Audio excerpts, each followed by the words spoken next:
Quick revision.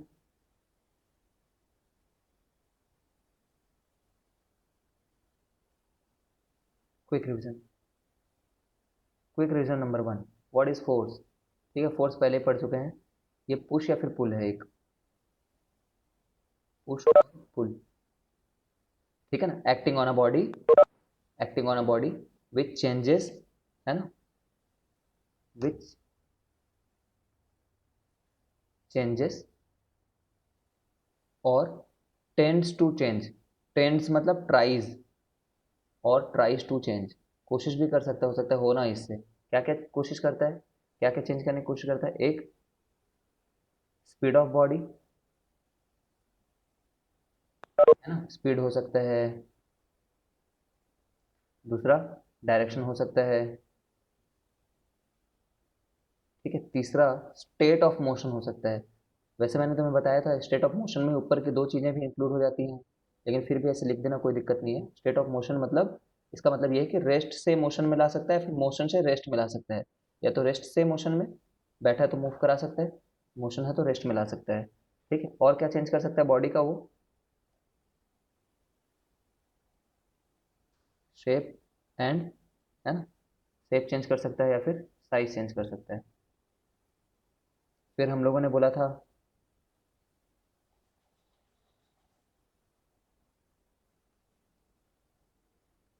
ठीक है, फिर हम लोगों ने बोला था कि फोर्स जो है वो कई प्रकार के होते हैं, बट डिपेंडिंग ऑन, है ना, कि कंटैक्ट हो रहा है कि नहीं हो रहा है, वो कॉन्टैक्ट फोर्सेस हो सकते हैं। कॉन्टैक्ट फोर्सेस वो फोर्सेस रहते हैं, कॉन्टैक्ट फोर्सेस वो फोर्सेस रहते हैं जो कंटैक्ट पे ही काम करते हैं, और नॉन कंटैक्ट फोर्स वो फोर्स रहते हैं जो कंटैक्ट रहे चाहे मत रहे, दोनों ही कंडीशन में काम करते हैं। ऐसा नहीं कि नॉन कंटैक्ट फोर्स कॉन्टैक्ट नहीं रहता है तभी काम करते हैं, है ना, कॉन्टैक्ट रहे चाहे मत रहे, जैसे कि ग्रेविटेशन। ग्रेविटेशन एक एग्जांपल है नॉन कंटैक्ट फोर्स का। ठीक है, तो ऐसा थोड़ी कि तुम उछल जाते हो तभी बस काम करता है ग्रेविटी, और जब अर्थ में टच में हो तब भी काम करता है ना। अब और क्या था? बैलेंस्ड और अनबैलेंस्ड फोर्सेस थे। बैलेंस्ड फोर्सेस वो फोर्सेस हैं, दो या दो से ज़्यादा वो फोर्सेस जो एक दूसरे के इफेक्ट को कंप्लीटली कैंसल आउट कर दें, या फिर जिनका रिजल्टेंट जीरो आ जाए, बोलते हैं हम रिजल्ट, उनका रिजल्ट जीरो आ जाए। रिजल्ट वर्ड ना यूज़ करके रिजल्टेंट वर्ड यूज़ करते हैं। अनबैलेंस्ड फोर्स वो फोर्सेस होते हैं जिनका नेट रिजल्ट जीरो ना हो, कुछ नेट रिजल्ट आ जाए उसके चलते। अब ये बात समझोगे कि अनबैलेंस फोर्स एक भी हो सकता है, एक ही फोर्स लगा रहा हूँ मैं, एक ही तरफ से धक्का दे रहा हूँ तो अनबैलेंस हो गया है, बट बैलेंस होने के लिए कम से कम दो चाहिए, कम से कम दो। ठीक है, तो ये सब बातें पढ़ी थी हमने।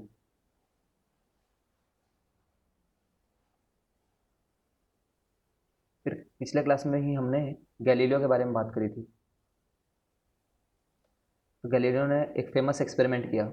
गैलीलियो ने बोला कि जब कोई रोकने वाला फोर्स था, पीछे की तरफ ग्रेविटी बेसिकली, जब कोई रोकने वाला फोर्स था और बॉल को इधर रोल किए, तो इसकी स्पीड जो थी घटी। फिर उसने बोला कि जब कोई खींचने वाला फोर्स था, कि जब कोई खींचने वाला फोर्स था, जैसे ग्रेविटी, ठीक है, तो इसकी स्पीड बढ़ी।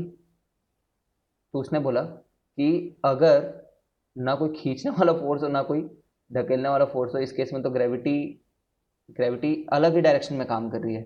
जिधर बॉडी जा रही है उधर तो कोई फोर्स नहीं है, जिधर बॉडी जा रही है उधर कोई भी फोर्स नहीं है। तो बोला ना, तो तब स्पीड को ना तो बढ़ना चाहिए, ना तो बढ़ना चाहिए, ना ही घटना चाहिए, क्योंकि ना तो ये ऐसा वाला केस है, ना तो ये ऐसा वाला केस है। फिर मैंने तुम लोग को बताया कि जनरली स्टूडेंट्स क्यों सोचते हैं कि स्पीड घटना चाहिए, क्योंकि वो अर्थ के हिसाब से सोचते हैं। अर्थ में तो बहुत सारे रजिस्टिव फोर्सेस भी है ना, अर्थ में बहुत सारे फोर्स हैं, जैसे कि फ्रिक्शन है। फ्रिक्शन, अभी इस केस में फ्रिक्शन नहीं मान करके चल रहे हैं, अगर फ्रिक्शन होगा तो रोकेगा वो। ठीक है, एयर रेजिस्टेंस है। ठीक है, फ्रिक्शन भी एक प्रकार का रेजिस्टेंस है, एयर रेजिस्टेंस है, विस्कोसिटी है हवा का। फिर मैंने एक बहुत बड़ी बात बोली थी तुम लोग को, कि इस बात को याद कर लो करके, कि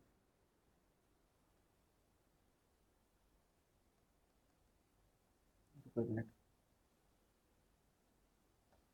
मैंने ये बात बोली थी कि force is not required, force is not required to maintain the motion करके।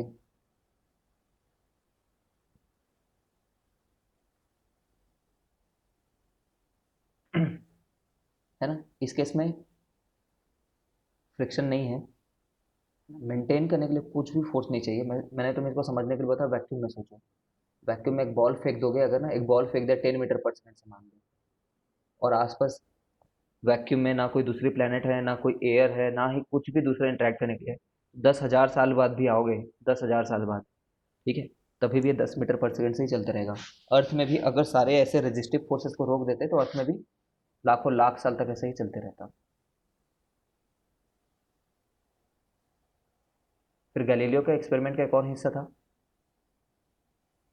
उसमें उसने बोला कि मैं जब एच हाइट से एक बॉल को गिराता हूँ, एच हाइट से, तो वो ढूलते ढूलते जाता है, ढूलते ढूलते ढूलते, और सेम एच हाइट तक पहुंच जाता है, it attains the same height, ठीक है। And when I did this thing, कि मैंने स्लोप थोड़ा कम कर दिया, बट लेंथ उसको भले ही ज़्यादा ट्रैवल करना पड़ गया, फिर भी the ball went up to the same height, फिर भी the ball went up to the same height, मतलब उसको भले ही कितना दूर ट्रैवल करना पड़ गया हो, but it wanted to attain the same height, ठीक है, फिर से सेम एच। इसका मतलब ये है, बोला वो थॉट एक्सपेरिमेंट है ना, ये थॉट किया है उसने लेबोरेटरी में पक्का, लेकिन तीसरा उसने रिजल्ट कैसे कंक्लूड किया ब्यूटीफुली, ये देखो, उसने बोला इसका मतलब अगर मैं वो हाइट ना दूं, इसका मतलब अगर वो हाइट ना दूं तो निरंतर चलता रहेगा, है ना, अगर वो हाइट ना दूं तो निरंतर चलता रहेगा, चलता ही जाएगा, goes up to infinity, goes to infinity, है ना।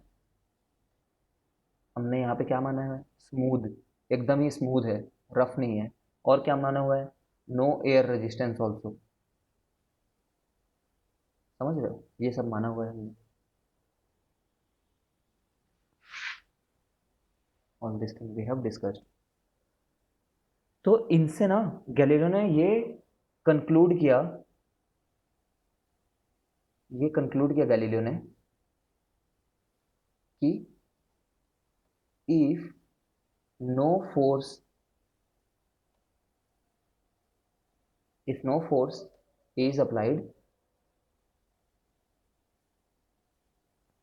a body continues to be in state of motion, continues to be in its state of motion, ठीक है, ये उसने कंक्लूड किया। अगर वो मतलब किसी स्पीड से जा रहा है तो उसी स्पीड से जाते जाते जाते ही रहेगा, ठीक है, कुछ भी नहीं बदलाव आएगा जब तक कोई एक्सटर्नल फोर्स ना लगा दो, है ना। ये इस वाली चीज से भी काफी एविडेंट था, ये वाले एग्जाम्पल से, ठीक है।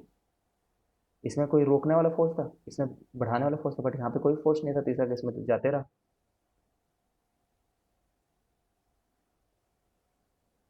इसी बात पे लॉ ऑफ इनर्शिया आ गया, समझो।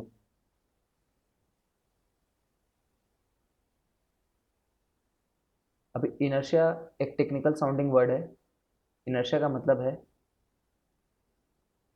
ना चेंज करने की, ना चेंज करने की टेंडेंसी, ना चेंज करने की या फिर ना चेंज होने की लिख लो, ना बदलने की, होने की टेंडेंसी, टेंडेंसी मतलब प्रवृत्ति, प्रवृत्ति, ठीक? ध्यान नहीं आ रहा प्रवृत्ति कैसे लिखते हैं, तो ठीक है, ना चेंज होने की टेंडेंसी, उसका बदलने का कोई मन नहीं है। इसका स्टेटमेंट ये है ना, गैलीलियो ने ये सब देख करके क्या बोला, that a body will continue to be in its state of motion or of rest until and unless no net external force is applied to it। एक बार ट्राई करो देखने का, a body continues, यही फर्स्ट लॉ भी है, अगर तुम्हें लग रहा है ना ये फर्स्ट लॉ जैसा क्यों लग रहा है करके, अगर किसी ने फर्स्ट लॉ पढ़ रखा है, फर्स्ट लॉ भी यही है, लॉ ऑफ इनर्शिया ही फर्स्ट लॉ है, body continues to be in its state of rest or of uniform motion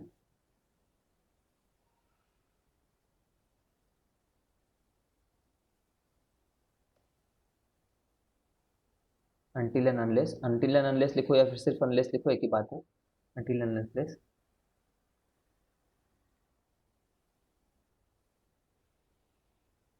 some net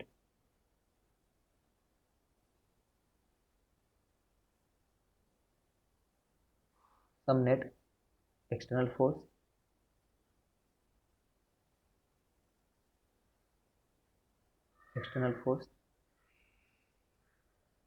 force is applied to it।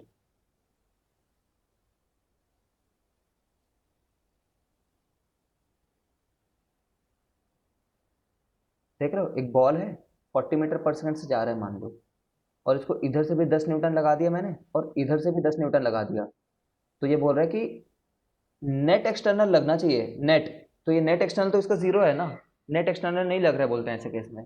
Net external force इस case में F net zero हो गया यहाँ पे। तो थोड़े टाइम बाद में भी इसकी बॉल की स्पीड जो रहेगी ना 40 मीटर ही रहेगी, 40 मीटर पर सेकंड ही। ठीक है, सोचो एक बार और डेफिनेशन पढ़ो, और कोई भी एक वर्ड में तुम्हें डाउट आ रहा है तो पूछो कि सर ये वर्ड कैसे लिख दिया हमने करके, या फिर क्या मतलब है इस वर्ड का।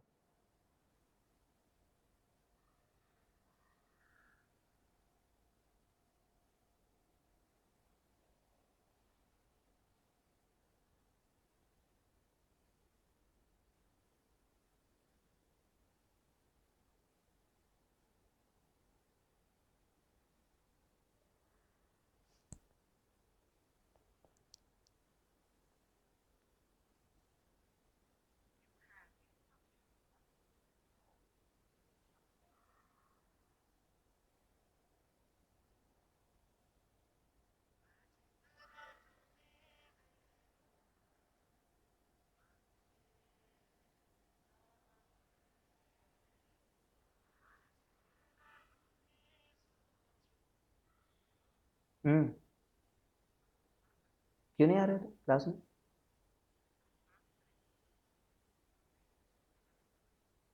तो एक बार ट्राई करो अटेंड करने का।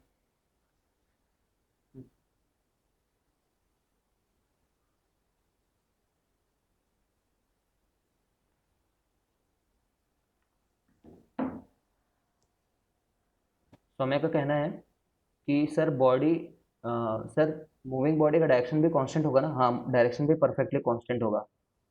डायरेक्शन बदलने के लिए फोर्स चाहिए ही चाहिए। कोई बंदा, कोई भी ऑब्जेक्ट खुद से अपना दिशा नहीं बदल सकता, नहीं बदल सकता खुद से। कोई ना कोई बाहर से फोर्स लगेगा तभी मूव होगा, तभी वो डायरेक्शन बदलेगा, है ना? इसमें लॉ ऑफ इनर्शिया क्या चीज़ है? इनर्शिया मतलब क्या होता है? इनर्शिया मतलब, जैसे अगर मैं तुम्हें बोलूँ ना, जैसे तुम्हें इनर्शिया का मतलब समझाओ, तो मान लो बेड में पड़े हुए हो, सुबह सुबह तुम लोग सो रहे थे, तो तुम्हारे अंदर एक इनर्शिया आ जाती कि नहीं यार नहीं उठेंगे यार, ठीक है, वो इनर्शिया है तुम्हारा, नहीं उठने का मन। ठीक है, सिमिलरली कोई बॉल को रोल कर दो, और अगर फ्रिक्शन फोर्स नहीं लग रहा होता, बॉल जमीन पे रोल हो रही होती, है ना, तो बॉल रोल ही होते रहती, उसका वही टेंडेंसी रहता। ये बात काफ़ी एविडेंट है, काफ़ी मतलब क्या बोलना चाहिए, सेल्फ एक्सप्लेनेटरी है, जब हम इसको वैक्यूम में छोड़ते हैं तो। ठीक है, वैक्यूम में छोड़ते हैं तो वैसे ही चलते रहता है। अर्थ में इतने आसानी से नहीं सोच पाते, क्योंकि अर्थ में तो है एक्सटर्नल फोर्स।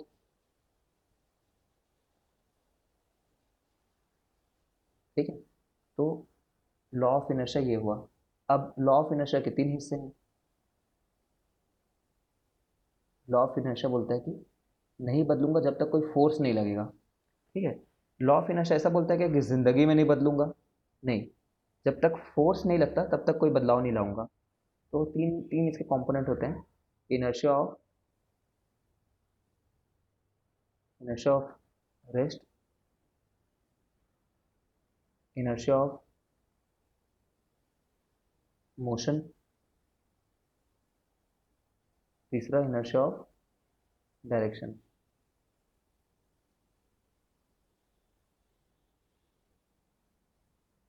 ठीक है, देखो, इनर्शिया ऑफ रेस्ट को अगर डिफाइन करना हो तो मैं क्या बोलूंगा, बहुत बच्चों वाली बात, according to law of inertia of rest, है ना, according to law of inertia of rest, a body continues to be in its state of rest, continues to be in its state of rest until applied, until and unless जो भी लिखना लिखो, until applied by some net external force. जब तक बाहर से कोई force नहीं लगेगा तो खुद से नहीं मूव करेगा। और रेस्ट पे रखा हुआ एक बॉल, 10 साल बाद भी आकर के देखोगे इस बॉल को, ठीक है, और अगर किसी ने फोर्स नहीं लगाया तो वैसे ही रहेगा। हाँ, एक्सटर्नल फोर्स के बिना मूवमेंट नहीं हो सकता, एक्सटर्नल फोर्स चाहिए ही चाहिए। तो मैं अगर तुमसे बोलूँ कि फिर ह्यूमन लोग कैसे मूव कर लेते हैं, ह्यूमन को कौन फोर्स लगाता है आकर के? चलो बॉल को तो समझ में आ गया, बॉल रखा हुआ है, एक बंदा आया उसको लात मार दिया मान लो, ठीक, लात मार दिया तो मूव कर गया। तो ह्यूमंस कैसे मूव कर जाते हैं बिना एक्सटर्नल फोर्स के? एनीवन? तुम जमीन पे रहते हो, खड़े रहते हो, तो कोई तुम्हें आकर के धक्का देता है क्या जब तुम मूव कर रहे होते हो?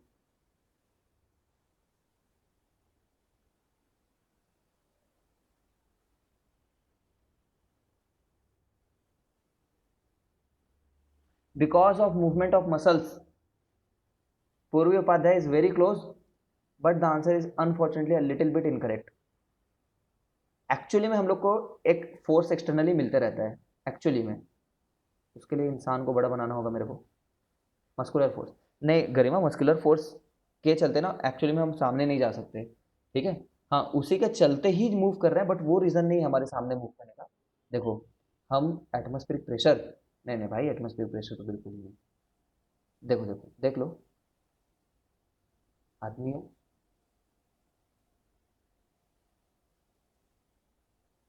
पता नहीं मैं कैसा बना रहा हूँ, but beer with it. I know मेरी ड्राइंग बहुत अच्छी है, but ये पाँव हवा में है मान लो, ये वाला, और ये वाला पाँव अभी जमीन पे है। तो ना, तुम क्या करते हो, तुम पैर को पीछे धक्का देना चाहते हो, पैर को पीछे, है ना, तुम क्या करते हो, तुम जमीन को ना, जमीन को पीछे धक्का देते हो पैर के थ्रू। तो अभी न्यूटन थर्ड लॉ भी पढ़ेंगे, न्यूटन थर्ड लॉ के हिसाब से जमीन भी हम लोग को सामने की तरफ धक्का देगी, न्यूटन थर्ड लॉ के हिसाब से, है ना। ये इम्पल्स वगैरह नहीं है, इम्पल्स से बिल्कुल रिलेटेड नहीं है करीब, हम लोग इम्पल्स पर जाएंगे तो समझोगे, ठीक है। समझ गए होगे। When you push the ground backwards, तो जमीन तुम्हें सामने धक्का देती है, तो तुम्हें कौन एक्सटर्नल एजेंट धक्का दे रहा है, which is the external, what is the net external force that we are talking about here? What is that force? That force is force due to, force due to friction, है ना। कोई बता सकता है कि बिना फ्रिक्शन के चल पाएंगे क्या कभी भी? अगर परफेक्टली जीरो फ्रिक्शन होगा ना, बिल्कुल एक कदम नहीं चल पाओगे, एक कदम भी नहीं चल पाओगे सच में, ठीक है। तो friction is very much necessary for walking, and we are now understanding कि हाँ, इनर्शिया ऑफ रेस्ट हमें भी है, लेकिन हमें एक नेट एक्सटर्नल फोर्स लग जाने के चलते ही हम मूव करते हैं, ठीक है ना। हर चीज़ ऐसे मूव होती है, गाड़ी वगैरह भी जो होते हैं, ट्रक वगैरह इसी तरीके से स्टार्ट होते हैं। तो लॉ ऑफ इनर्शिया ही बोलता है, law of inertia of rest ये बोलता है कि सुस्ताए पड़ रहे होगे अगर कोई बाहर से तुम्हें लात नहीं मारेगा। Application of law of inertia of rest, inertia of rest वहीं पड़े रहोगे जब तक कोई एक्सटर्नल, तो जानते ही हो, सब जानते हो, सब, बस तुम्हें वर्ड्स में नहीं पता होंगे हो सकता है। ग्लास है, ग्लास के ऊपर में कार्डबोर्ड रख देते हैं, ठीक है, कार्डबोर्ड के ऊपर में क्या रख दिया हमने, सिक्का, ठीक है। अब जब तुम इसको पुल करते हो, है ना, सडन सडन पुल करते हो, तो ये सिक्का नीचे गिर जाता है ना। देखो, तुम्हें क्या समझना है, सिक्का कार्डबोर्ड के साथ कब आएगा? तुम ऐसा कौन सा कंडीशन होगा कि सिक्का भी कार्डबोर्ड के साथ मूव होने लगे? जब कार्डबोर्ड को ना काफी धीरे धीरे लेकर के जाओगे, जब कार्डबोर्ड को काफ़ी धीरे धीरे लेकर के जाओगे तो सिक्के को धीरे धीरे पता चलेगा कि हाँ मुझे भी मूव करना है करके। ठीक है, जब कोई चीज़ किसी के ऊपर रहती है ना तो इन्फॉर्मेशन तुरंत पास नहीं होती है। ठीक है, अगर स्लोली लेकर के जा रहे हो तब तब धीरे धीरे इसकी भी स्पीड बढ़ने लगेगी और ये साथ साथ मूव करने लगेगा जब स्लो करोगे तो। ठीक, बट सडनली करोगे ना तो ये इन्फॉर्मेशन कि मूव होनी है करके ये सिक्के तक बहुत जल्दी नहीं पहुंच पाती, सिक्के की स्पीड नहीं बढ़ पाती उतनी जल्दी। ठीक है ना, सिक्का उतना जल्दी स्पीड नहीं पकड़ पाता है। ठीक है, तो इसके चलते सिक्का नीचे गिर जाता है। What you have to write word to word, है ना, तुम्हें डिस्क्राइब करना है, ये तुम्हारा होमवर्क है वर्ड टू वर्ड। है ना, मैं वर्ड टू वर्ड एक बार बता देता हूँ बट मैं लिखा नहीं रहा हूँ, सुनो। अगर तुम्हें लॉन्ग एक्सप्लेनेशन चाहिए, लॉन्ग, तो लिखना कि when the cardboard is suddenly pulled the coin does not get enough time to speed up, hence it falls down. ठीक है ना, और सीबीएसई एक्सप्लेनेशन क्या है? सीबीएसई एक्सप्लेनेशन ये है, चलो लिख ही देता हूँ मैं एक बार सीबीएसई एक्सप्लेनेशन तुम्हारे लिए। है ना, सीबीएसई एक्सप्लेनेशन ये है, when card is suddenly pulled, when cardboard is suddenly pulled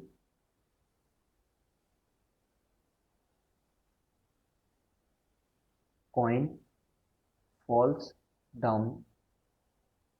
सिर्फ तुम्हें इतना लिखना है, due to inertia of, due to inertia of rest.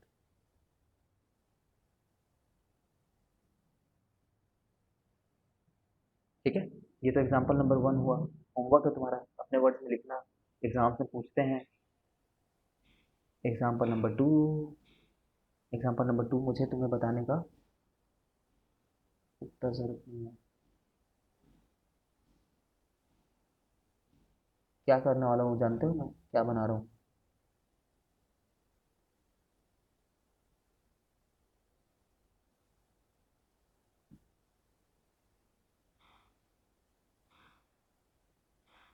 एक स्ट्राइकर से मारते हो तो क्या होता है, ऊपर का तीनों जो है एज इट इज आकर के बैठ जाता है ना,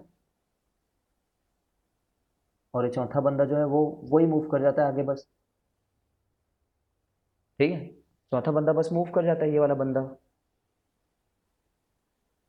क्यों होता है ऐसा? इनर्शिया ऑफ रेस्ट के चलते।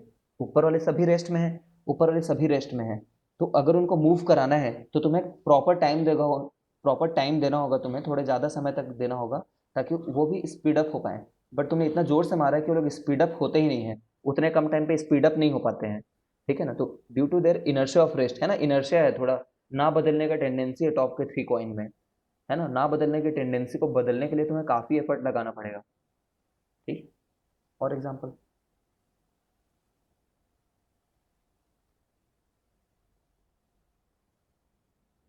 पेड़ है मान लो, पेड़ में एक आम फल है मान लो, तो जब इस ट्री को वाइब्रेट करते हैं, सॉरी, इस ट्री को जब शेक करते हैं, हिलाते हैं जब ट्री को, ठीक है, तो ये मैंगो पहले इनर्शिया ऑफ रेस्ट था, मैंगो में इनर्शिया ऑफ रेस्ट। ठीक है ना, इनर्शिया थी इसमें पहले जब तुमने उसको हिलाना नहीं किया था विगरसली, तो समझो कि, ऐसे समझो कि ये मैंगो लटका हुआ है यहाँ पे, और ये ब्लैक कलर वाली ब्रांच है, ये ब्लैक कलर वाली ब्रांच यहाँ पे है, और ये मैंगो लटका हुआ है मेरा हाथ। ठीक है, तो तुम ब्रांच को हिलाते हो ना तो मैंगो वहीं रहती है और ब्रांच निकल जाती है। ठीक है, तो टूट करके फिर नीचे गिर जाता है ग्रेविटी के चलते। कब वो मैंगो नहीं गिरता? अगर तुम धीरे धीरे इसको शेक करते ना, बहुत धीरे धीरे मतलब हिलाते, उसको प्रॉपर टाइम देते, तो मैंगो भी हिलना शुरू हो जाता है ना। बट ये टाइम वाले फैक्टर को तुम्हें सीबीएसई में लिखने की नहीं जरूरत है। ठीक है, जो टाइम हम बार बार मेंशन कर रहे हो तो सीबीएसई में तुम लिखने की जरूरत नहीं है सच। तुम क्या बोलोगे, due to inertia of rest the mango remains in its own position while due to our shaking the branches of the tree the branch moves away from the mango, है ना, hence it falls down। चलो पूछो, इसमें से कोई doubt है तो पूछो। तुम मैंगो को सीधे हिला रहे हो क्या? तुम मैंगो को सीधे नहीं हिला रहे हो, तुम तो ब्रांच को हिला रहे हो, तो तुम्हारा असर कहाँ पे होगा? तुमने ब्रांच को हिलाया है तो ब्रांच हिलेगी, है ना, बस हो गया। इस तुमने जिस पे असर लगाया वो हिल गया। पूछो, डाउट है तो पूछो।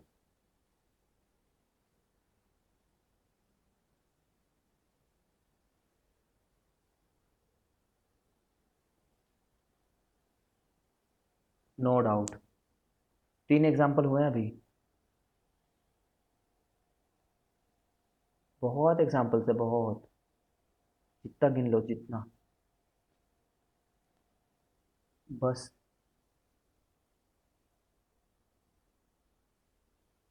बस में कोई लगेज है मान लो ऊपर में, बस में कोई लगेज है मान लेते हैं, है ना, तो इसको बेल्ट से बांधने के लिए बोलते हैं। ऊपर में लगेज होता है, क्यों? क्योंकि जब बस आगे बढ़ेगी, ठीक है, बस आगे बढ़ रही है मान लो, तो बस आगे बढ़ रही है, ठीक है ना, तुमने बस को आगे बढ़ाया है, ये लगेज को भी अगर आगे बढ़ना होता तो बस को धीरे धीरे आगे बढ़ना चाहिए था, ताकि लगेज को प्रॉपर टाइम मिले स्पीड अप होने के लिए। लेकिन तुम सडनली बस को चला देते हो, एक्सीलरेट कर जाते हो, तो लगेज बेचारा, लगेज पीछे नहीं चले जाता है, याद रखो, लगेज नहीं पीछे जाता है, लगेज तो यहीं पे स्टेशनरी रहता है, तुम्हारी बस आगे निकल जाती है। बस थोड़ी देर में ना, बस यहाँ पे आगे चले आएगी, यहाँ से लेकर के यहाँ पे बस आगे चली गई है, लगेज नहीं पीछे चले गया है ना। लेकिन बस के ऊपर खड़े रहोगे तो क्या लगेगा? अगर बस के ऊपर खड़े हो तो तुम्हें लगेगा कि लगेज पीछे चले गए है ना। तुम्हें बस सीबीएसई में क्या लिखना, वर्ड टू वर्ड सुनो। When the bus suddenly starts moving due to inertia of rest of the luggage moves back, the luggage remains stationary and the bus moves ahead, ठीक है ना। due to inertia of rest, the luggage remains in its own position but the bus moves ahead। जैसे इसमें cardboard ahead आ गया था इस वाले में, ठीक, इसमें बस अहेड आ जाता है। सिमिलरली सिमिलरली ये वाला चीज, एक कार में कोई बंदा बैठा है, there is a car and उसमें बंदा बैठा हुआ है स्टीयरिंग व्हील पे, तो बंदा जो है ना इस तरीके से बैठा हुआ है मान लो, ला ला ला ला ला ला ला ला, बस बंदा बैठा हुआ है, और गाड़ी को सडनली आगे बढ़ाओगे, ठीक है,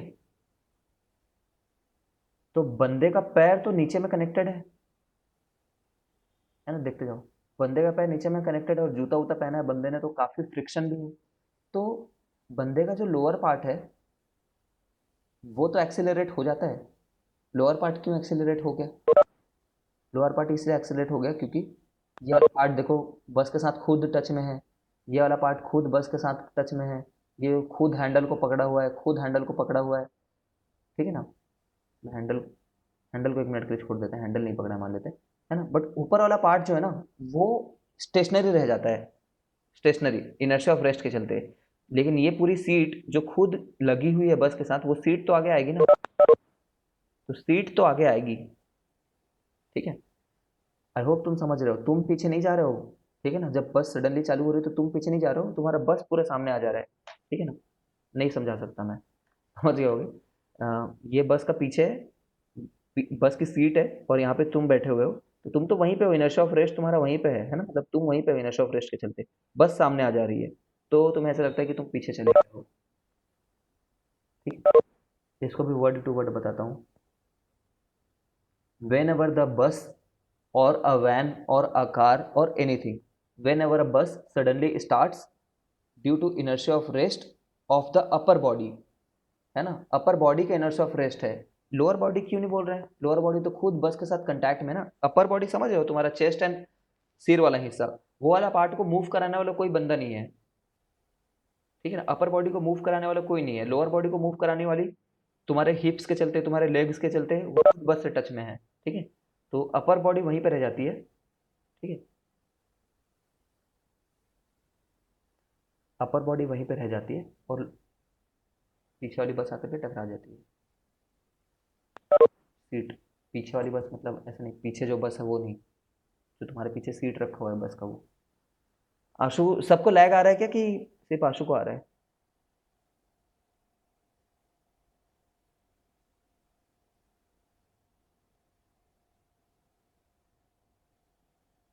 क्लियर है ना?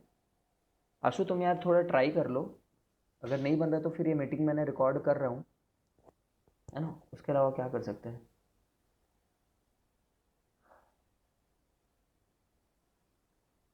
ठीक है ना, तो पीछे चले जाने वाली फीलिंग जो है ना, पीछे चले जाने वाली फीलिंग, वो सिर्फ मन का वहम है, रियलिटी में बस सामने आ रही है।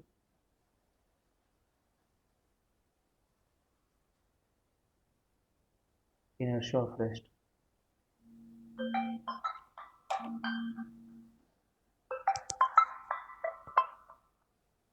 Hello hello.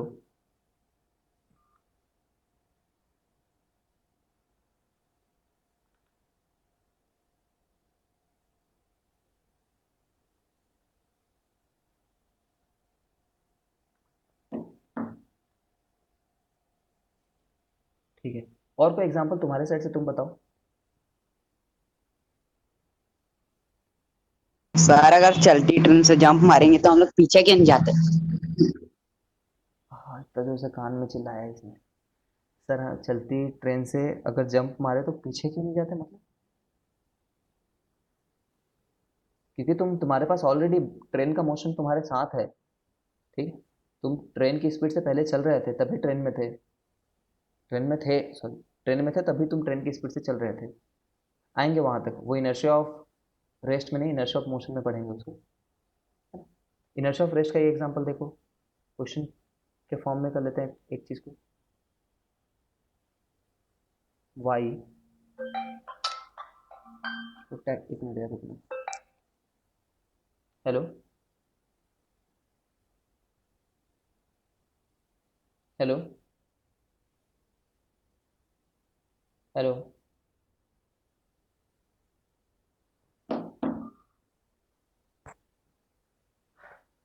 पता नहीं किसका कॉल आ रहा है यार बार बार।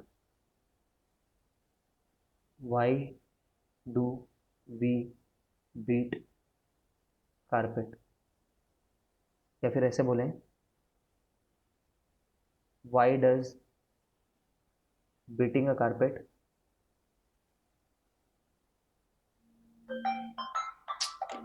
यार, हेलो, हाँ,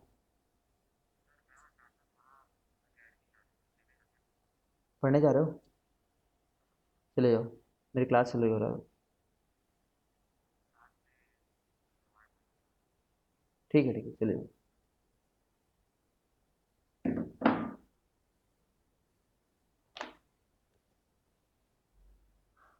कॉल आ रहा है यार बार बार, मैं क्या करूँ, 3 कॉल आ गए लगातार। Y does beating a carpet removes dust, remove dust. तो समझो एक कारपेट है, कारपेट समझते हो ना कोई भी? कारपेट में डस्ट है, डस्ट है कारपेट में। और तुम जब एक डंडे से मार रहे हो इस कारपेट को, ठीक है, एक डंडा लेकर के मार रहे हो, तो जितने पार्ट ऑफ कारपेट को तुम्हारा डंडा टच कर रहा है ना, ये पार्ट ऑफ कारपेट, जितने पार्ट ऑफ कारपेट को तुम्हारा डंडा टच कर रहा है, वो वाला पार्ट तो एक्सेलरेट हो जाएगा। एक्सेलरेट मतलब उस वाले पार्ट की स्पीड तो बढ़ जाएगी, ठीक है ना, क्योंकि उस जगह को तुमने खुद मार दिया है। ठीक है, लेकिन जो रिमेनिंग पार्ट है, ये कारपेट तुम्हारा इसके चलते इधर आ गया है ना, और जो डस्ट है वो तो स्पीड अप नहीं हो पाया था ना, डस्ट तो वहीं रह गया है। जो डस्ट बहुत स्ट्रांगली चिपका हुआ था वो है अभी भी, जो डस्ट स्ट्रांगली चिपका हुआ था वो है अभी भी, बट जो डस्ट स्ट्रांगली नहीं चिपका हुआ था वो वहीं पे रह गया, उसकी स्पीड नहीं बढ़ पाई तो लोग नीचे गिर जाते हैं। ठीक है, जो डस्ट, सारा का सारा डस्ट तो नहीं निकल जाता, जानते हो, ऐसा तो होता तो फिर एक डंडा मारते सभी डस्ट निकल जाते, बट ऐसा नहीं होता है। When we beat a carpet, due to inertia of rest, the dust remains on their own position while the carpet moves away. ठीक है, okay.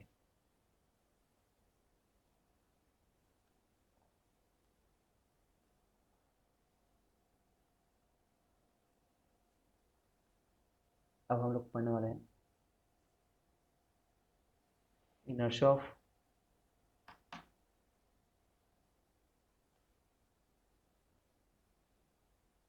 inertia of direction, sorry, inertia of motion, है ना। हम लोग क्या बोलेंगे, सुनो, a body continues to be in a state of motion, same definition, पिछले डेफिनेशन में था a body continues to be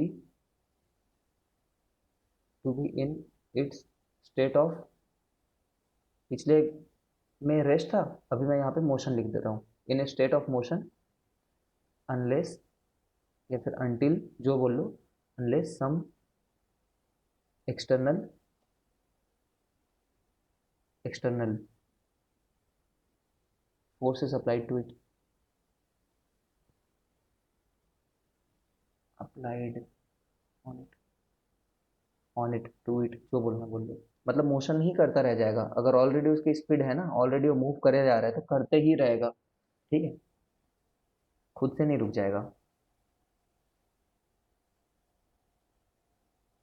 समझ रहे हो, हमने जो सबसे पहले इनर्शिया, लॉ ऑफ इनर्शिया को डिफाइन किया था ना, law of inertia, law of inertia था a body continues to be in state of rest और ऑफ यूनिफॉर्म मोशन, उसमें सबको एक साथ में कंबाइन कर दिया था, है ना। अब लॉ ऑफ रेस्ट में सिर्फ रेस्ट के बारे में बात कर रहे हैं, लॉ ऑफ मोशन में सिर्फ मोशन के बारे में बात कर रहे हैं, तो ये नई चीज़ें नहीं है, उसी को बस हम इलाबरेट कर रहे हैं। और तो इसके एग्जांपल्स काफ़ी एविडेंट एग्जांपल्स हैं, जानते हो, एविडेंट मतलब बहुत बार देखा होगा तुमने एग्जांपल।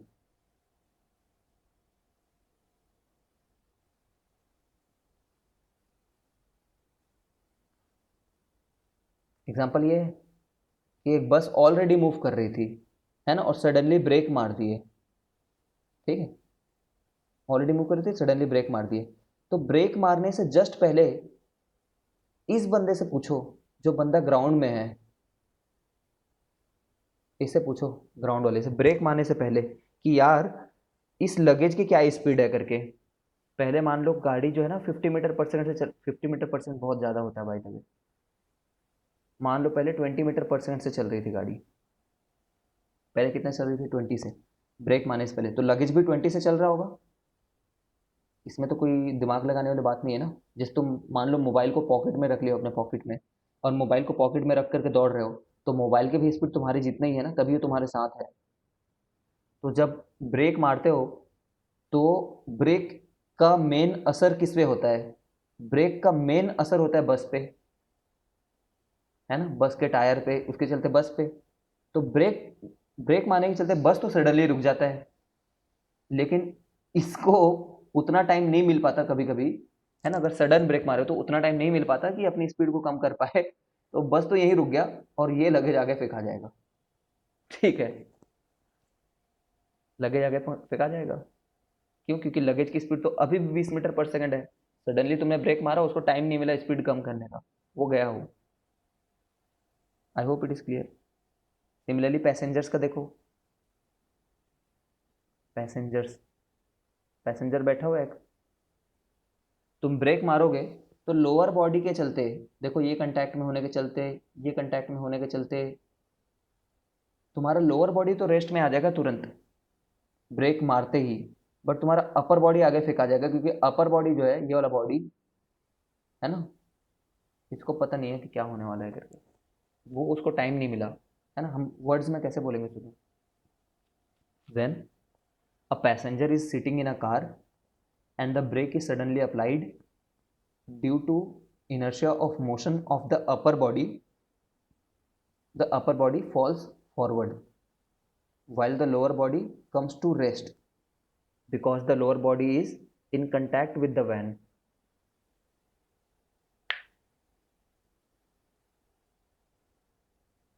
For example,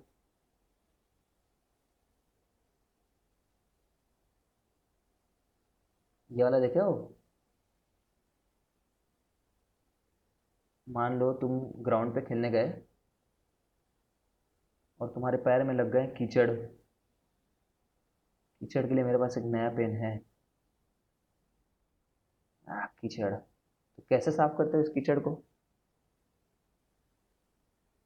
सबको ही पता है, एक दीवार ढूंढते हैं सबसे पहले हम लोग, एक दीवार ढूंढते हैं, ठस से मारते हैं इस पे, तो क्या होता है, सारा का सारा कीचड़ जो है झड़ जाता है, सारा का सारा नहीं, कुछ कीचड़ झड़ जाते हैं, ठीक है।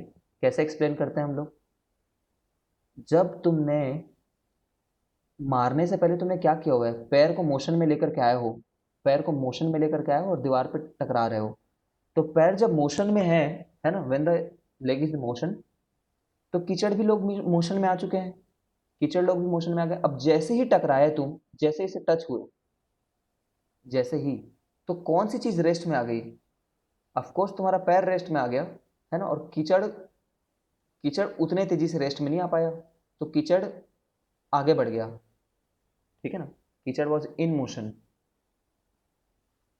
ठीक है। बोलता हूँ इंग्लिश में, ट्राई करो स्टेटमेंट सुनने का।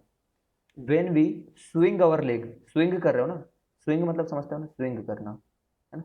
When we swing our leg, both leg and the mud comes in motion, but when our leg strikes the wall, our shoes come to rest immediately, but due to inertia of motion, the muds do not come to rest immediately and hence they get separated out,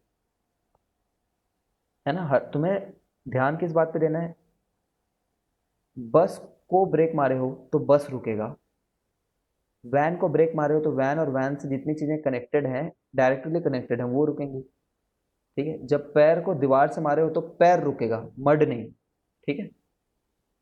एक और question आता है, ये question generally किसी book में दिया नहीं आता, तो जब एग्जाम में अगर गलती से भी आ जाए तो लोग घबरा जाते हैं। हथौड़े को देखे हो, हथौड़ा जो होता है, उसको जो लोग हथौड़ा बनाते हैं, वो लोग कैसे टाइट करते हैं उसको, हैमर हेड को ठोक ठोक करके करते हैं ना, देखे होगे तुम, ऐसा कुछ रहता है, ठीक है ना। ये हैमर हेड जो रहता है, ऐसे करके, तो नीचे में उसको ठस ठस खींचते रहते हैं उसको, यहाँ पर ठस ठस ठस खींचते रहते हैं, देखे होगे, है ना। कितने लोगों ने देखा है जी।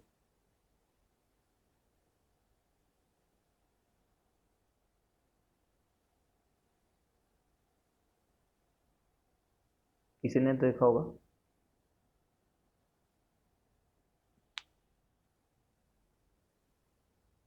किसी ने देखा है, डोंट नो।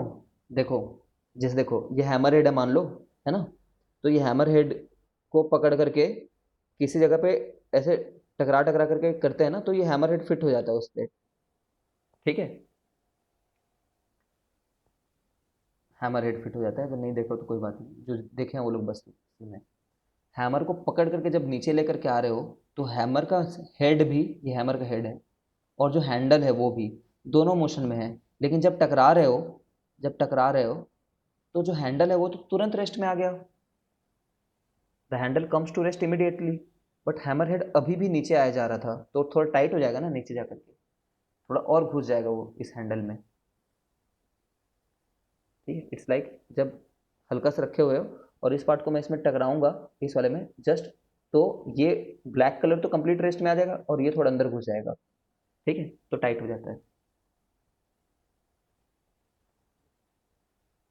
तो एग्जाम्पल नंबर 1, एग्जाम्पल नंबर 2, एक तो लगेज हो गया, एक पैसेंजर हो गया, एक मड हो गया, ठीक है, और एक ये हैमर हो गया, और एक example,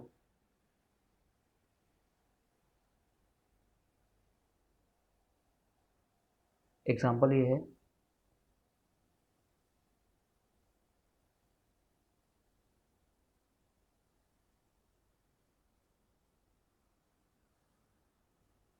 Y passengers stepping down off running train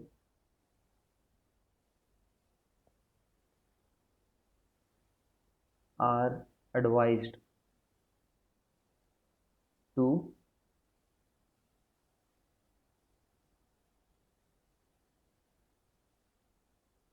step down, या फिर वर्ड्स थोड़े चेंज कर लेते हैं,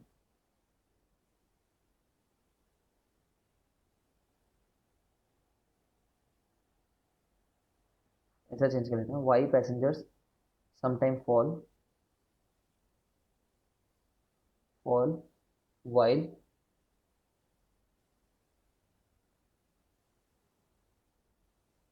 stepping down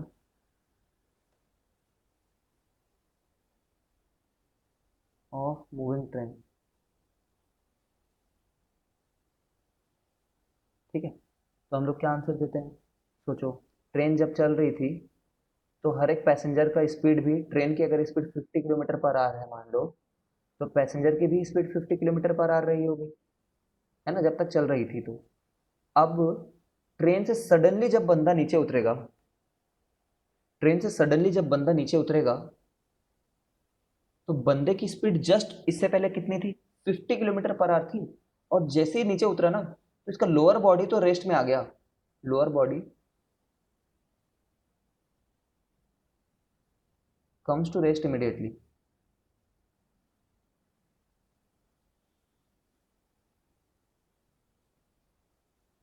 ठीक है, लेकिन अपर बॉडी जो है ना वो उतनी जल्दी रेस्ट में नहीं आ पाया है। अपर बॉडी की स्पीड कितनी है, अभी भी 50 किलोमीटर पर आवर है। ठीक है, तो इसलिए ये थोड़ा सा इम्बैलेंस हो जाता है और सामने झुक जाता है ये बंदा। ठीक है, इसलिए इसके गिरने की हालात बन जाते हैं।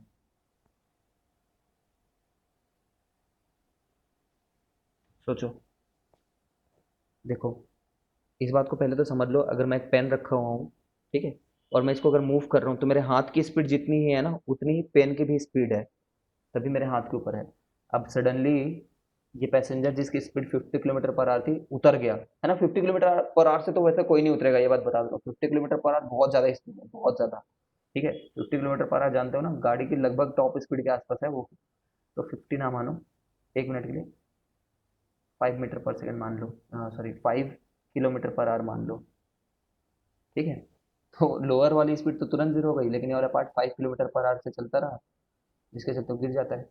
इसलिए हम लोग को बोला जाता है कि तुम जीरो स्पीड मत करो, तुम ऐसा करो, तुम ऐसे उतरो कि ट्रेन के ही डायरेक्शन में तुम भी थोड़ा थोड़ा 3 किलोमीटर पर आवर या फिर 4 किलोमीटर पर आवर से चल रहे हो, ताकि तुम्हारे अपर बॉडी को भी थोड़ा टाइम मिले एडजस्ट होने में। ठीक है ना, ताकि तुम्हारा अपर बॉडी को भी थोड़ा टाइम मिल जाए एडजस्ट होने में, है ना। भाई भाई देखो, एकदम एक जगह को जीरो रख दो, एक जगह को 5 रख दो, तो उससे तो अच्छा है ना कि तुम भी थोड़ा थोड़ा आगे बढ़ रहे हो। तुम्हारा ऐसा ना हो कि सिर्फ तुम्हारा अपर बॉडी आगे बढ़ रहा है, तुम खुद भी धीरे धीरे आगे बढ़ रहे हो। ऐसा हो तो ज़्यादा अच्छा है। If you have some doubt ask मी।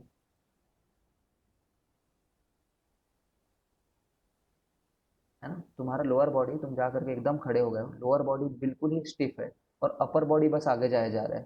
समझ ही रहो ये आदमी के साथ क्या होने वाला है ना। तो तुम्हें क्या अच्छा रहेगा, तुम्हारा लोअर बॉडी भी थोड़ा आगे आ जाए, है ना। अब ये बंदा तो बेटर है इस बंदे से, क्योंकि इसका लोअर बॉडी भी आगे आया हुआ है।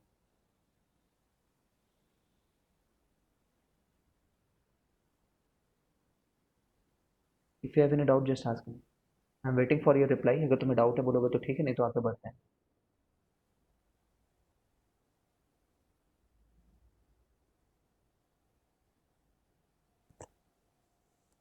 No doubt sir. तुम्हें मालूम है ये हम ना 9th क्लास में पढ़ लेते हैं, लेकिन मैं और मेरा फ्रेंड, मैं विजय हूँ ऑब्वियसली, मेरा एक फ्रेंड था अजय करके, विजय अजय दोस्त हैं हम लोग। ठीक है, स्कूल में। तो 11th क्लास में थे, नहीं 11th में नहीं थे, हाँ मैं 11th में ही था। ठीक है, 11th में थे और हम लोग रेलवे स्टेशन गए हुए थे किसी काम से। मेरे घर के पास वाला एक रेलवे स्टेशन थोड़ा दूर में जो है वो। ठीक है, तो हम लोग ऐसे ही एसी कोच में क्या होता है देखने गए। तब तक मैं एसी कोच में कभी ट्रैवल किया नहीं था। ठीक है, तो एसी कोच में क्या होता है करके मैं देखने गया अंदर, ऐसी मस्ती मस्ती में। अंदर में थे सर स्टोन बुलेट और ग्लास वाले एग्जाम्पल, सन जायरे नाम, समझा रहा हूँ एक मिनट। तो एसी ट्रेन के अंदर गया मैं, ट्रेन चलने लग गई। तो ट्रेन जब चलने लग गई तो मैं दौड़ के आया, है ना, और मैं कूद गया जिधर ट्रेन जा रही थी। जिधर ट्रेन जा रही है तो मैं इधरी डायरेक्शन में उतर गया, और मेरे दोस्त हड़बड़ा रहा है। ठीक है, वो नहीं उतर रहा है। अब जैसे जैसे 5 सेकंड भी पार हो गया तो पहले से ज़्यादा स्पीड हो गई होगी ना। तो वो ना, मैं कैसे उतरा, मैं इस डायरेक्शन में उतरा और वो उतर गया सीधा फ्लैट इधर, ट्रेन जिधर जा रही है उसके परपेंडिकुलर। ठीक है, तो बहुत ही जोर से गिरा था वो, बहुत जोर से। तो मैं बोला कि भाई तू गधा है क्या, मतलब तेरे को समझ में नहीं आता है कि ट्रेन के डायरेक्शन में उतरना होता है करके। तो बोलता है भूल गया था। लो, साइंस से लोगे पंगा तो हो जाएगा शहर में दंगा। ठीक है, देखो स्टोन और बुलेट वाला एग्जांपल समझाने के लिए बोल रहे हैं, सौम्या उसको भी समझो। स्टोन एंड बुलेट, तुम्हारे घर में एक खिड़की है मान लो, तुम्हारे घर में नहीं दूसरे के घर की खिड़की तोड़ते हैं, और एक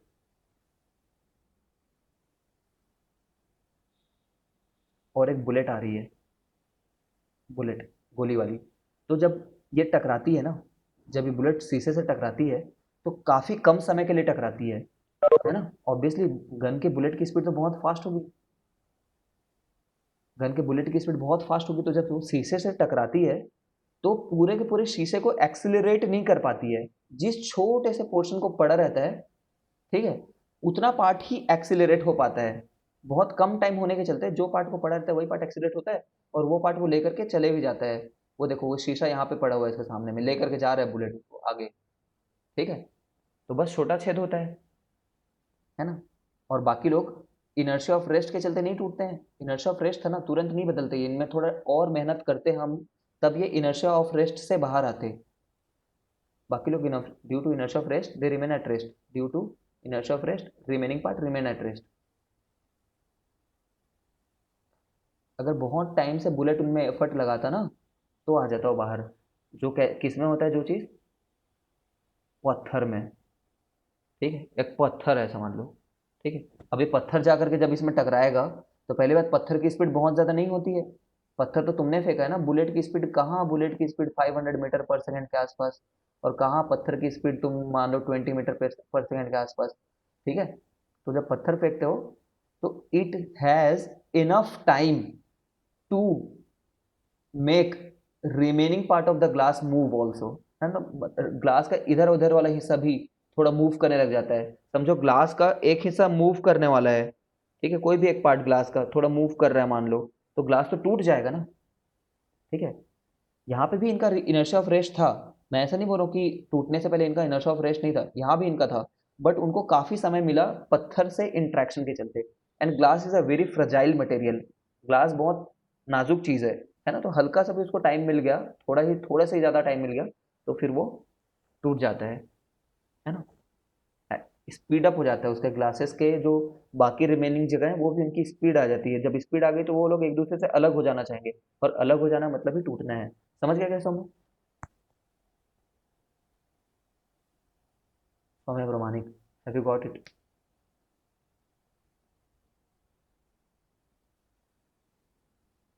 ठीक है चलो, let me rephrase। when the bullet hits the glass, due to inertia of rest, the remaining part of glass remains at rest। when a stone hits the glass, the stone has a lot of time to increase the speed of the glass material, due to which the glass material move and thus it breaks, है ना।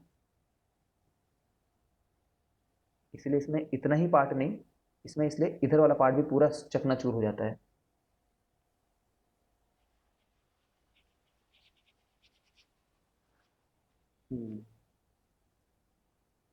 Inertia of direction.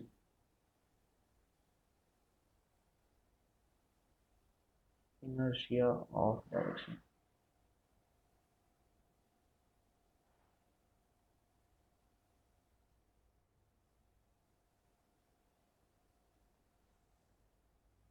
और क्या, एक ball फेंक दो, वो ball जब तक तुम जिंदा हो तब तक, या फिर पूरे ब्रह्मांड एक ही डायरेक्शन में जाता रहेगा जब तक कोई दूसरा फोर्स ना लगे, ठीक है। जैसे कि ये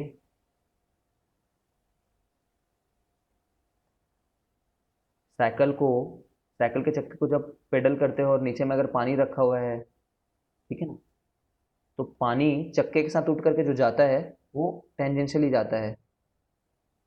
ये सब इनर्शिया ऑफ डायरेक्शन के चलते हो रहा है ना। देखो साइकिल के चक्के के साथ चिपक करके तो ये लोग आ रहे हैं इधर, है ना। बट चक्के को तो तुमने चक्के का डायरेक्शन बदल दिया, बट इनका डायरेक्शन कोई बदलने के लिए है नहीं, इसलिए टेंजेंशियली भगता है ये पानी यहाँ पे। सिमिलरली पैसेंजर्स को देखो,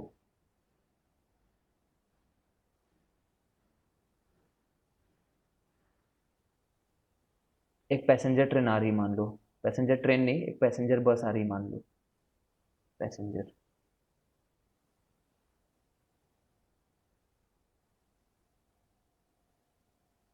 अब ये पैसेंजर से पूछो तो ये बोलेगा मैं तो सीधा जा रहा हूँ यार करके। पैसेंजर से बात करो, सॉरी मैंने डायग्राम ही थोड़ा चेंज करता हूँ, मतलब थोड़ा कंफ्यूजन हो गया डायग्राम।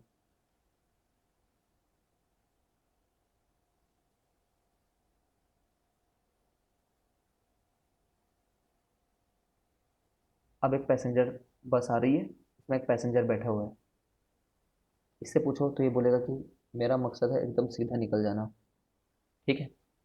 वो अपनी इनर्शिया ऑफ डायरेक्शन को मेंटेन कर रहा है पैसेंजर, बट डायरेक्शन बदल कौन रहा है? डायरेक्शन कौन बदल रहा है? बस बदल रही है डायरेक्शन। डायरेक्शन बस कैसे बदल रही है? ड्यू टू इट्स चक्के। बस के चक्के के चलते बस अपना डायरेक्शन बदल रही है ना। उसको एक्सटर्नली फ्रिक्शन का फोर्स मिल रहा है, इसीलिए वो अपना डायरेक्शन बदल पा रही है। बस को कौन सा सपोर्ट कर रहा है? मैंने क्या बोला? डायरेक्शन कब बदलेगी? डायरेक्शन तब बदलेगी जब कोई एक्सटर्नल फोर्स लगे। बस को कौन सी एक्सटर्नल फोर्स लग रही है? फ्रिक्शन की। बट ये वाली फोर्स पैसेंजर के पास नहीं है, तो पैसेंजर तो उसी डायरेक्शन में जाया जा रहा है। समझ रहे हो? इट्स जस्ट कि बस का वो वाला जो साइड है ना, बस का वाला साइड आकर के टकरा जा रहा है उससे,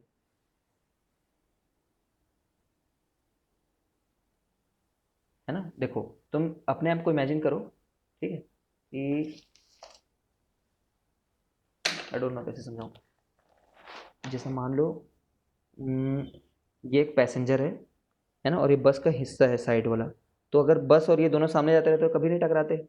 लेकिन ये पैसेंजर तो सामने ही जा रहा है, बस जाकर के इससे टकरा जा रहा है, ठीक है।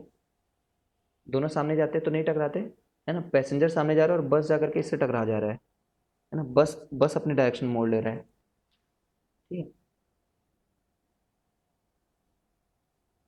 इसको वर्ड्स में ऐसे लिखोगे,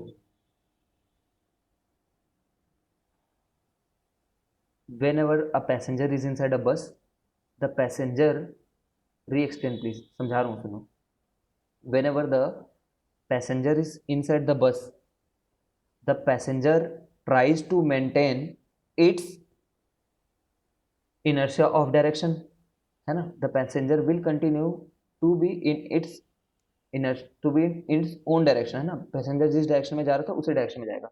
when the bus takes a turn, the passenger continues in its direction, है ना। Due to which it hits the bus. क्यों क्यों हिट किया बस को? क्योंकि बस अपना डायरेक्शन बदल लिया है। पैसेंजर क्यों नहीं बदल पाया?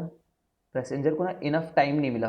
अगर धीरे धीरे मोड़ो बस को तो पैसेंजर को इनफ टाइम मिलता बस अपना वो बदलने के लिए, डायरेक्शन बदलने के लिए, ठीक है। एक बार और दूसरा डायग्राम बनाता हूँ, देखो। दूसरे डायग्राम से बेटर एक्सप्लेन होगा शायद। तुम इस रोड को ना छत के ऊपर से देख रहे हो, मानो छत के ऊपर, मतलब एकदम आसमान से देख रहे हो। ये रोड है, उसको एकदम तुम ऊपर से ही देख रहे हो, एकदम ऊपर से। तो जब ऊपर से देखोगे, है ना, तो एक पैसेंजर इस वाली सीट में बैठा होगा। वो पैसेंजर यहाँ पे जो बैठा है, वो यहाँ पे बैठा हुआ है, मान लो ये उसकी मुंडी दिख रही है तुम लोग को पैसेंजर की, पैसेंजर का सिर। तो पैसेंजर का सिर एकदम ही स्ट्रेट लाइन में जाएगा। पैसेंजर का सिर अपना डायरेक्शन नहीं बदलना चाह रहा है, ठीक है ना। बट थोड़े टाइम में बस थोड़ी सी मुड़ जा रही है,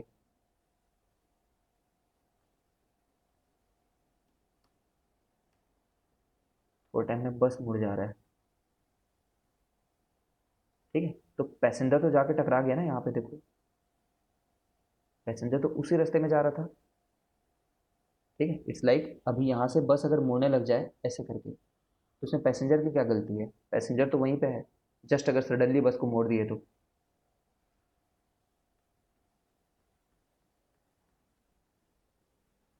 ठीक है। तुम बस के अंदर खुद को इमेजिन करो एक बार, कोई भी स्कूल बस। तुम मान लो तुम विंडो खिड़की के पास बैठे हुए हो, खुद को इमेजिन करते रहो। तुम्हारे और विंडो खिड़की के बीच में बस एक एक इसका दूरी है, मान लो इतनी दूर हो तुम, ठीक है। बट अगर बस ही तुम्हारे साइड आने लग जाए, तुम वहीं पे बैठे हो, बस ही तुम्हारे साइड आ जाए एकदम सडनली, तो टकरा जाओगे ना बस से। वैसा ही होता है जब बस सडनली मुड़ता है तो,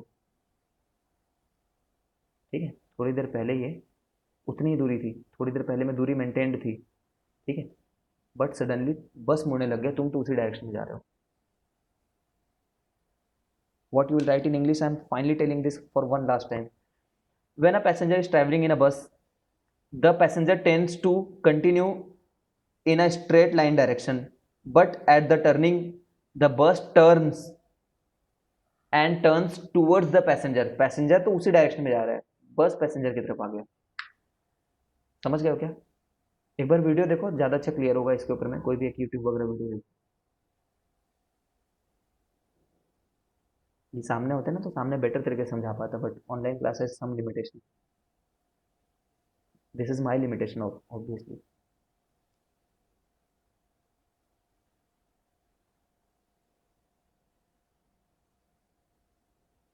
ठीक है, चलो आगे बढ़ते हैं। स्ट्रिंग वगैरह का जानते हो ना, स्ट्रिंग वगैरह में सेम चीज़ होती है। एक थ्रेड ले लियो,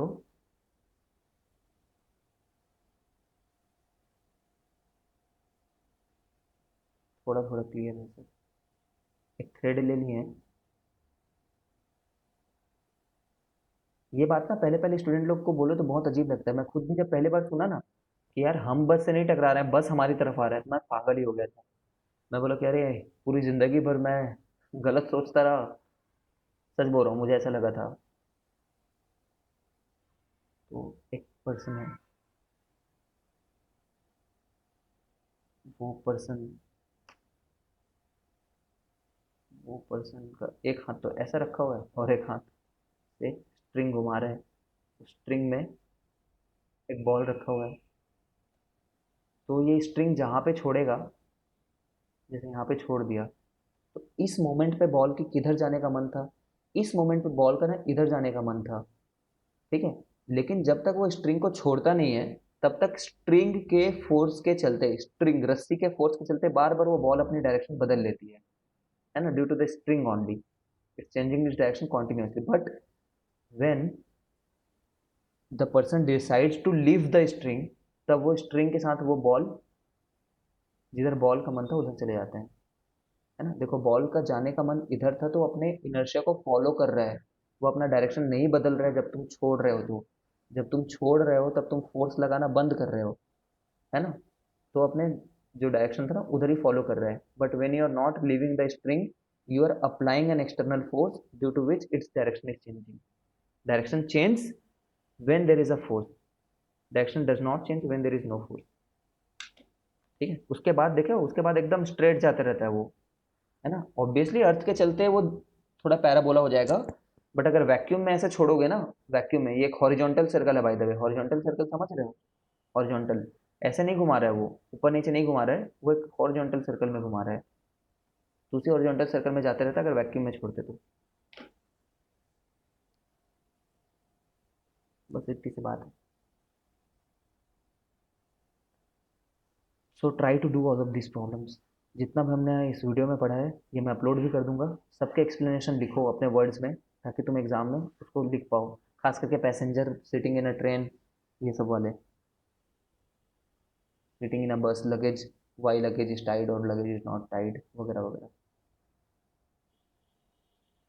तो आ जाते हैं न्यूटन लॉ पे।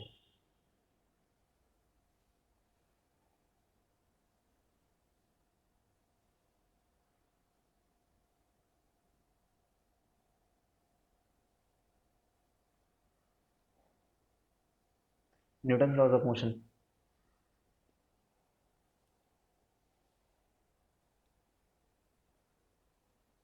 न्यूटन के 3 लॉ है मोशन के। फर्स्ट लॉ,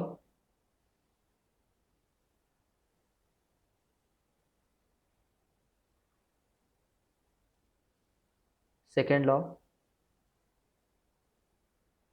और थर्ड लॉ। न्यूटन कौन है? न्यूटन एक बंदा है, एक साइंटिस्ट है। न्यूटन ने काफ़ी चीज़ों पे स्टडी किया है। न्यूटन ने पहली बात, ये सब जो हम अभी पढ़ रहे हैं ना, मोशन, फोर्स, ठीक है, ग्रेविटेशन, पूरा का पूरा चैप्टर उसी की देन है। फिर इसने ग्रेविटेशन बताने के लिए, है ना, ग्रेविटेशन चैप्टर बनाने के लिए पूरा का पूरा एक कैलकुलस नाम का ब्रांच ही डिस्कवर कर दिया। कैलकुलस में क्या क्या आता है? डिफरेंशिएशन, तुम तो ऐसा समझो डिफरेंशिएशन कभी तो भी वर्ड सुना होगा, है ना, एंड इंटीग्रेशन। डिफरेंशिएशन आता है और इंटीग्रेशन आता है। ठीक है। उसके बाद इसने लाइट वाले चैप्टर में भी, लाइट मतलब ऑप्टिक्स वाले चैप्टर में भी, ठीक है, लॉज ऑफ रिफ्लेक्शन जो है ना, लॉज ऑफ रिफ्लेक्शन इसी के लॉज से निकाले जाते हैं समझो। Incident angle equal to reflected angle. ठीक है। ऐसे बहुत सारे जगह पे इसको चैन नहीं था, इसने हर चीज़ की पढ़ाई कर दी है समझो। ठीक है। तो हम तो आज इसके ये पढ़ेंगे। तो इसने ना ये वाला लॉ बेसिकली, है ना, गैलीलियो के एक्सपेरिमेंट से डिराइव किया है ना, गैलीलियो,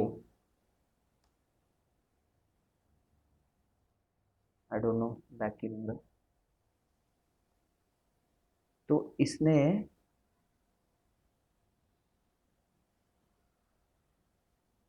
गैलीलियो की स्टडी को ये बहुत ध्यान से देख रहा था, गैलीलियो के एक्सपेरिमेंट को, है ना। और गैलीलियो ने वैसे लॉ ऑफ इनर्शिया दे दिया था, तो उसी लॉ ऑफ इनर्शिया को इसने यूज़ किया अपने लिए भी, ठीक है। In fact there is no change between law of inertia and first law, ठीक है, एक ही बातें हैं। तो न्यूटन न्यूटन को फर्स्ट लॉ का आइडिया कहाँ से आया? गैलीलियो के एक्सपेरिमेंट से, ठीक है। कभी कभी तुम किसी बुक में देखोगे कि लॉ ऑफ इनर्शिया न्यूटन ने दिया है, किसी किसी बुक में देख लोगे कि लॉ ऑफ इनर्शिया गैलीलियो ने दिया है ना। तुम ऐसा समझ लो कि गैलीलियो ने ही दिया था, ठीक है। गैलीलियो के ही एक्सपेरिमेंट से लॉ ऑफ इनर्शिया आया है, ठीक है। न्यूटन ने बस वहाँ से आइडिया लिया है, कुछ लोग बोलते हैं चुरा लिया है। ऐसा बोलना थोड़ा गलत है, क्योंकि साइंटिफिक कम्युनिटी में जो पहले से चीज़ें कर ली गई हैं, है ना, उसको दोबारा रिपीट क्यों करोगे तुम? जो चीज़ एक बार एक्सपेरिमेंट हो गई है, प्रूव हो गई, थोड़ा कुछ नया कर लो, ठीक है। तो गैलीलियो के एक्सपेरिमेंट से लॉ ऑफ इनर्शिया निकल करके आया, और न्यूटन ने उसको फर्स्ट लॉ का नाम भी दिया।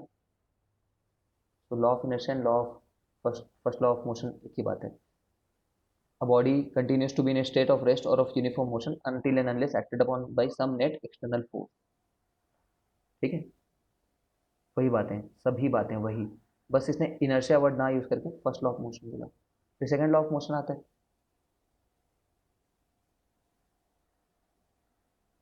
सेकंड लॉ ऑफ मोशन, इसने क्या बोला सेकंड लॉ ने?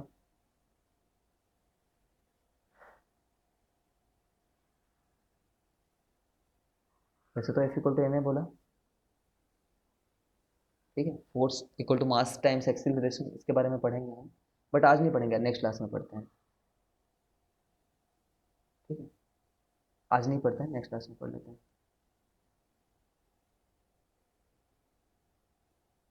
पढ़ना है कि खत्म करें?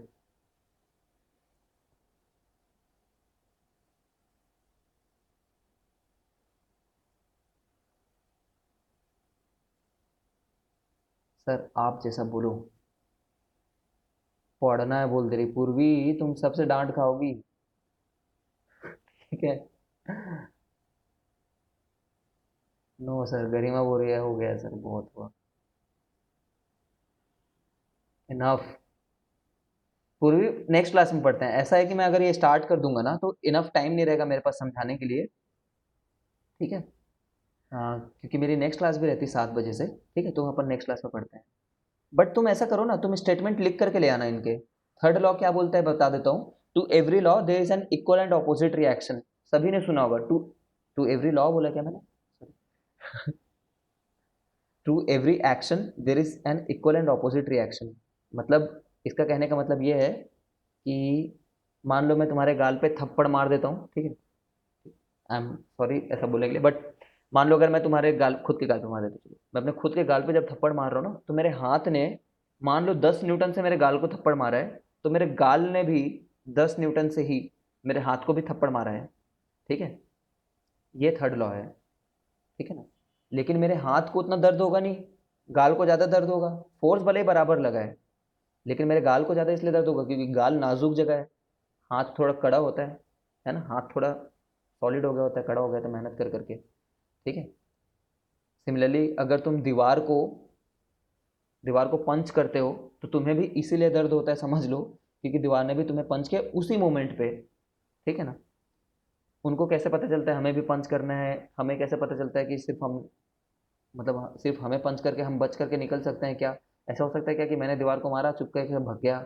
ऐसा नहीं होता कभी भी। जिस मोमेंट पे तुमने मारा होता है ना, न्यूटन थर्ड लॉ के हिसाब से उसी मोमेंट पे भी उसने तुम्हें इक्वल फोर्स ही दिया होता है, ठीक है। दुनिया में कोई भी आइसोलेटेड फोर्स नहीं हो सकता। आइसोलेटेड मतलब एक सिंगल फोर्स कभी भी ऐसा नहीं हो सकता, ठीक है। कुछ भी हो जाए, जब जब हम ताली भी बजा रहे हैं, तो ऐसा नहीं बोल सकते कि बस जैसे ये हाथ रेस्ट में मान लो, और ये आया और इसको मार दिया, तो ऐसा नहीं बोलेंगे कि सिर्फ इसने मारा है, इसने भी मारा है, ठीक है। All this things we will see in the next class. तो तुम first law, second law, third law और सारे के सारे जितने भी हमने एग्जांपल्स देखे उनके ऊपर नोट्स बनाओ, और इसके ऊपर भी बनाओ। Although we will be discussing it in the next class. Okay, this much only for today, है ना। अच्छा, try to do NCERT of chapter 1 complete. एक बार एनसीईआरटी तो पूरा बना लो चैप्टर 1 का, ठीक है। पूरे मेमोराइज करो उसको बैठ करके,